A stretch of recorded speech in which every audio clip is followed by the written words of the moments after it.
Okay. Welcome back, my people, to the Training Diary, episode 2. Now, today's video is a serious topic indeed, but I want to start off with a sad fact about myself, an unfortunate reality of my existence. My Japanese absolutely sucks. I speak it like a 2-year-old, can barely hold a conversation. Yeah, we'll get there eventually, but for now, I only speak one language, and that language is facts. And boy, do I have some sad facts for you today. The amount of people with obesity in the world today just surpassed 1 billion. 1 in 8 people on Earth today are clinically obese. The USA is said to have an adult population with an obesity rate of 50% by 2030. That's in 6 years. And that is nowhere near the end of the story. Did you know that our fertility has been tanking for the last 50 years? Since 1973, worldwide, male sperm count has dropped by more than half. And it's only getting exponentially worse. Cancer, Alzheimer's, dementia, everything from our feet to our jaws to our eyes seem to be getting destroyed with modern life. Through abundance of food and great developments in medicine, we now live longer than ever before, which is great. But we've sacrificed vitality and so many other areas of health along with that. We frantically cut away at the weeds and the symptoms of the problem, while the roots continue to grow deeper and deeper. In the information age, in a time with the most advanced technology in the history of mankind, we seem to be getting the very foundation of our entire existence completely wrong. However, it does not need to be this way. We live in a time with more information, more choice when it comes to our health than anyone has had or in our entire bloodlines. We know what the lower bound is, right? We know what we're running away from. Imagine what is possible. Imagine what we can run towards. Vitality, longevity, energy. You see, are you going to continue this downward spiral of health generation to generation? Or are you going to be the turning point in your lineage that breaks the trend? The choice is yours, ladies and gentlemen. Now, for the last 2.5 years, for the past couple of years, me and my bros been on the whole health optimizing grind. Now, I'll say this is one deep rabbit hole that I would say is definitely worth falling down. So today, I want to kind of give you a glimpse. And for the free-minded out there, hopefully this will be the push that makes you dive down that rabbit hole. So yeah, I'm going to share all the information, habits I've acquired over the past couple of years. So without further ado, here is everything that I do to optimize my health as a teenager. Let's go! First off, I want to make clear this is just what I do. At the end of this video, I'm going to break down more on my mindset and the reason why behind this lifestyle. So if your dopamine receptors aren't fried, stick around for that. I've also linked an amazing playlist down below, which I've made with a bunch of great health information from some people with some real credibility and education, not my bro science, so I heavily encourage you to check that out. But the first area of health I want to dive into is something pretty interesting. Now, of course, the first 3 main pillars of health: diet, exercise, and sleep. If you get those 3 down, you're pretty much chilling, but this is an area which I feel is kind of neglected and also very misunderstood. So number 1, we're talking about shield, asbestos, lead. Things that were not only once common, but considered safe. So surely in the year 2024, we've progressed as a society so that us ordinary citizens don't need to deal with ingesting poison from our everyday items. Surely corporations, producers have our best interest at heart and are held accountable. Ladies and gentlemen, I present to you forever chemicals, endocrine disrupting chemicals, heavy metals, PFAs, phthalates, pesticides, toxic things that can be found pretty much everywhere. We're talking our hygiene products, cleaning products, non-stick cookware, every single plastic, air fresheners, food, water resistant fabrics, even the flipping air. Yep, we're screwed. I'm out. No. There is one key mindset we must drill in when it comes to our health. Don't let perfect be the enemy of good. There is so many steps, very easy steps we can take to shield ourselves from these poisons. Now, there's a very common dialogue that occurs nowadays. You get the boomers, the shirtless health gurus saying things like, oh, the chemicals, Evil chemicals, all chemicals bad. Now, of course, because everything's a chemical, you get the other side saying things like, no, everything's a chemical. Chemicals good. Well, the truth is obviously nuanced, but the fact is that there actually are so many toxic chemicals in so many of the products that we consume today. Now, the reason that is legal, because obviously on its own, like something little, it's not gonna make a difference at all. Like our bodies are pretty freaking durable, but it's the culmination of so many products that have become reliant on the water we drink, the foods that we eat, everything combined that is when you start to see negative effects. Dr. Shayna Swan, this woman that kind of brought light to this whole fertility crisis, believes that this overexposure to these chemicals and other toxins is one of the big factors contributing to the whole world's fertility tanking.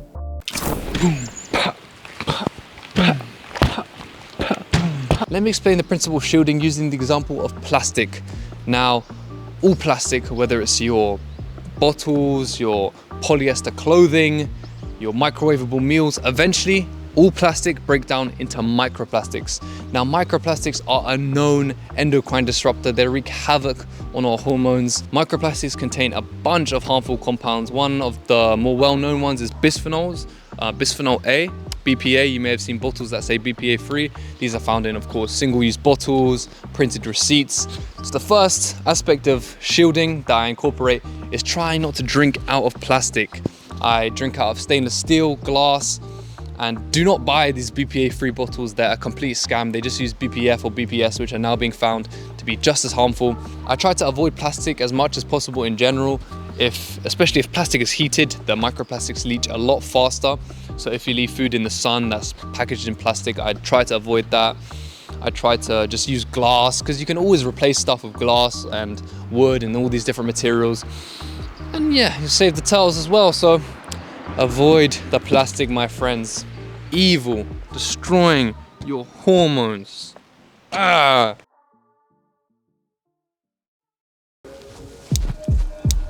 Let's go. Good. Physical training, exercise. We should all do something to build our bodies, guys. Now, there's so many ways we can do this. I'll put a bunch of stuff on screen.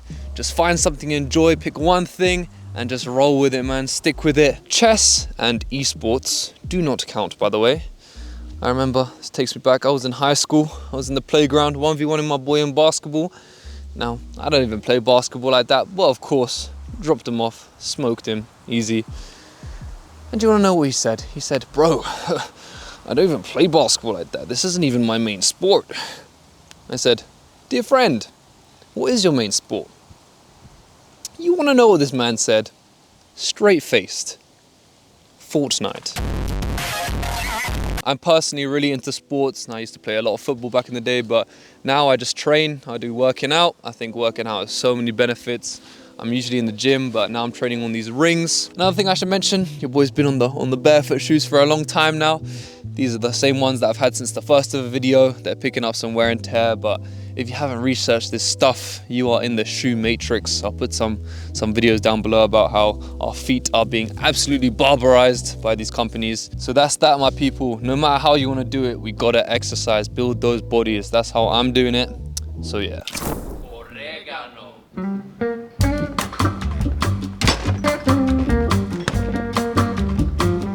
The most controversial, divisive, disputed area of health. We're talking about diet. You got the carnivores, the vegans, animal-based, plant-based, all the other funky ones. Why can't there just be a definitive answer as to what we should all eat? Well, diet advice is one can of worms which you do not want to open.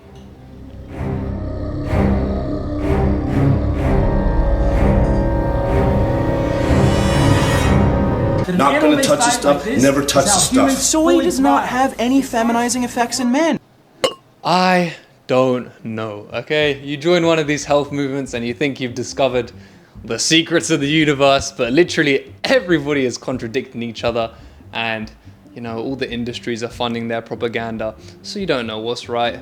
I personally do the whole esoteric bro, animal-based, no seed oils thing, but I'm not gonna pretend this is giving me superpowers. Recently in Japan, actually, I've been eating a whole bunch of variety. Like right now, Oji-chan's cooking bamboo. Who knew you could eat bamboo? So yeah, again, a whole bunch of variety in, but I won't go into too much depth for diet. What I will say is just make sure you're not nutrient deficient in anything, obviously, and the main thing is breaking those chains that big food has on us to crave the stuff which we all can agree isn't good for us, right? The processed junk, refined sugars, the, you know, soft drinks, all this stuff. You know, dudes think that they can just eat pot noodles every day with literal Wi-Fi passwords on the back and not suffer the consequences. It's very much possible to deprogram yourself from this stuff, guys. Like, I barely ever eat any junk anymore, doing this for a while, you know, and if I do, it's like very rarely if I'm out and about or traveling or something. And even in that situation, you just do the best of what you got, and then also just make sure you get enough protein. Take into account whether you're trying to gain weight, lose weight. We need to also take into account our genetics and ancestry, because this will affect what foods we react with best. And then also I want to touch on quality of food and water, okay? Like I mentioned in the shield section before, our quality of food and water can vary quite a bit. So of course, the Ronnie Coleman cows that are chugging the antibiotics and eating the hay and then are processed after are going to be way less healthy than the grass-fed organic stuff. And then if you can get reverse osmosis, remineralized water, of course that's like the ideal compared to the atrazine, fluoridated birth control tap water, etc, etc. But I think for this, it's kind of like a secondary concern, right? Everyone's going to be bound by their financial situation, so just do the best of what you got. Try breaking those chains first. But hey, motivation to get rich, so you are what you eat, my friends. One of the pillars of our health, something that affects our entire biology. Now, there's so many different factors which affect our sleep. One thing that a lot of people know is the relationship between light and our circadian rhythm. Of course, you want to get as much natural light into your eyes. First thing in the morning, I try to do 5-10 minutes if it's like a sunny day. And if it's a cloudy day, 15 to 30 minutes is ideal. Not through a window, because that really affects the quality of the light. And then before bed, you want to avoid as much artificial light as possible. I got the blockers. I try dim the lights. I try avoid any screens. And then you can also not eat a couple hours before bed. That's what I try to do. I also use medical micropore tape, which is safe to use, by the way, on my mouth while I sleep. If you haven't heard, this is kind of trending. Mouth breathing, nose breathing. Mouth breathing is so much worse for you, so much more unhealthy than nose breathing. And I am a chronic mouth breather during the night for some reason, unless I use this. So yeah, some videos down below if you'd like to learn about that. There's so much we can do for our sleep, no matter what situation you're in, whether you have night shifts, whether you're gonna be jet lagged, whether you think you're a night owl. Yeah, mate, sure. Now, if I'm honest, this is the area which I struggle with most. Well, the problem is my brain. My huge, abnormally large brain is 200 IQ points. I'm always thinking, always planning, always plotting my next moves. That's what I have an off switch, you know, I'm always grinding. Even in my sleep, I'm grinding. Really though, it's all mental. Something that I learned the last couple of years of doing this is the physical health and mental health really are mutually exclusive. The relationship, like the physical body effect on the mind's effect on the body is so huge. Like, we can do all this physical health stuff, but the power of the mind, it really can just take all of that away if we don't use this correctly. So next video, I'm going to do a lot more on my mental health and how I'm trying to power up the mindset, trying to forge that iron mind, build that mind palace, you know what I'm saying? Some extra health things that I do here in Japan, there's loads of cheap onsens everywhere, so I'm taking advantage of it. I'm doing sauna and cold plunge 3 times a week, I'm so grateful. And then grounding, I try to connect to the negative charge of the earth when I can. And then obviously I don't smoke or drink, I don't drink caffeine, non-fluoride toothpaste, sun my. Now for the mindset, the why behind this lifestyle. I'm gonna try to sell you on healthy living, okay? So do some objection handling. I can already hear the counter arguments. First one's probably this stuff just takes up too much time, right? Which is totally understandable, fair point. In the age of like Brian Johnson, social media, this kind of whole obsession of optimization, maybe this video came across like that, but it's just simply not the case. The average dude, like maximum amount of time that you lose is like a couple hours a day to being outside, exercising, these kind of things. And you're gonna eat, you're gonna sleep anyway, right? So it's just about making these things more effective, more efficient. And plus, once you start to cut out the bad habits, you have a lot more time on your hands. So I don't think that's a concern. Number 2 is the idea that you just don't care about your health. You know, it's not that deep. You know, I just don't care enough about to worry about all these factors. But I think this is just not true. I mean, everyone cares about their health, whether you want to consciously admit it or not. Like, you care if you're low on energy, right? You care if you have a bunch of brain fog, you can't focus. You most certainly will care if you end up getting something serious to do with your health, right? I personally think everyone cares about their health, whether you consciously admit it or not. And then it stems into this other idea that we're all gonna die one day, right? Just live life. Yeah, we're all gonna die one day. So how do you wanna live? You wanna live low on energy, you know, all your hormones disrupted? Do you wanna be vibrant, focused? You know what I mean? So I don't think these are good arguments personally. Now talking about me personally, my mindset, how do I do this stuff? Do I do this stuff? Well, yeah, I actually do all the stuff I've talked about now at a pretty good consistent level. Of course not perfect, right? I eat out sometimes, don't always get good night's sleep.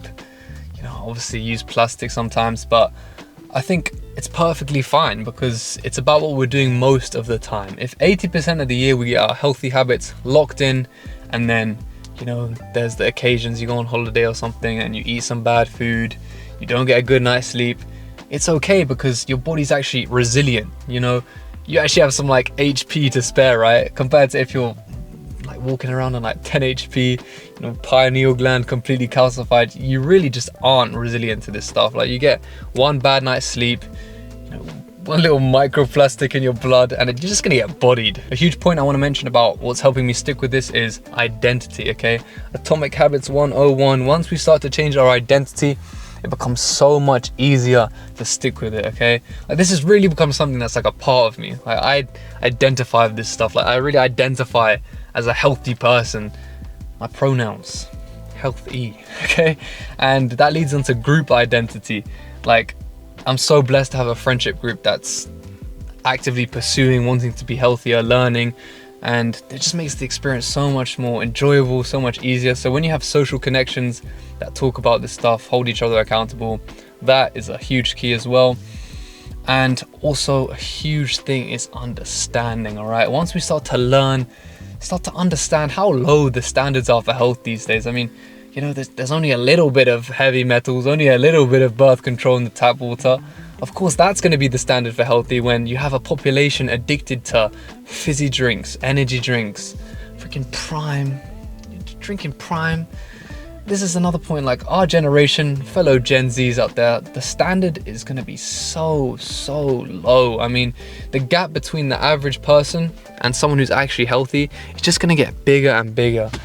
Unless there's a real turnaround. So yeah, I mean, we're like the most hormonally disrupted generation in history. Our brains are just straight microplastics. Once you learn that this is a generational effect and your children could suffer the consequences of your lifestyle, and you can really be the turning point that changes that, that is a noble pursuit, okay? So that is that. Hopefully I've sold you. Now, of course, I'm nowhere near there yet.